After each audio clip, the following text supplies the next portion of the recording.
Hi everyone, this is Matt Kerfman with Richmond Brothers here with Matt's Minutes for May 2015.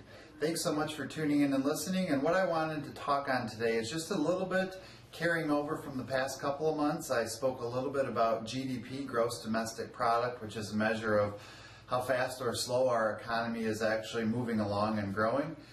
We still do expect when the final numbers come out for the first quarter of 2015 that we're actually going to be possibly in very low or negative territory for GDP. And again, a reminder, even though we're starting to get warmer and warmer days, at least here in Michigan, the number is being reflected from January through March of 2015. And so we were in a bit of a cold spell and a bit of a lull as far as economic activity at that point. We think if GDP is published in a flat or negative territory, it will be a very temporary effect. And then we think actually through the summer the U.S. economy should continue expanding, which ultimately translates back to what we think would be higher stock prices. Now, most of you are aware from our letter we sent out in the last couple of months about our allocation shift. We've already started to move some of your assets internationally, specifically, for example, into Europe, where they've began quantitative easing, but Europe with a currency hedge, so we're not as affected by much with the dollar versus the euro swing. If any of you are out there making travel plans for late summer or fall, I would suspect it's actually a really good time to plan to go to Europe. With the lowering of the euro currency relative to the dollar, it's a lot cheaper for us U.S. citizens to travel abroad, and our dollar actually, how we spend it, goes a lot further. So just kind of a side note there.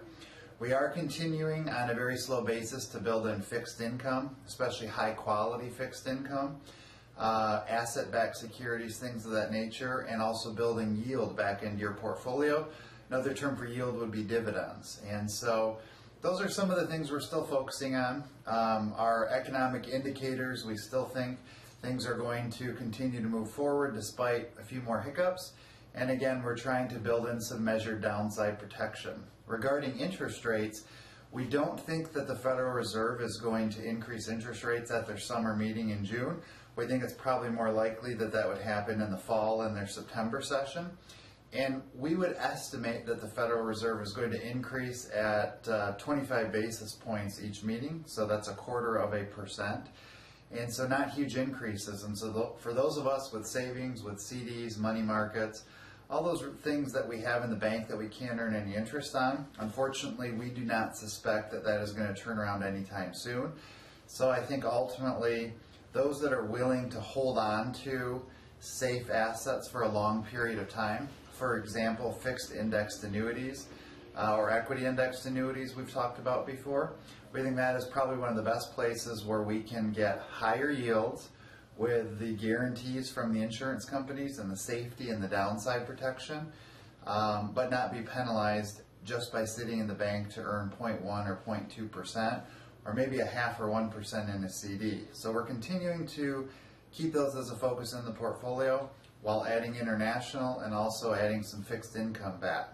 If you have any questions, as always, please feel free to reply to this video. Send an email to questions@richmondbrothers.com or give us a call at 517-536-5000. Thanks so much for tuning in. Enjoy your spring and make it a great day.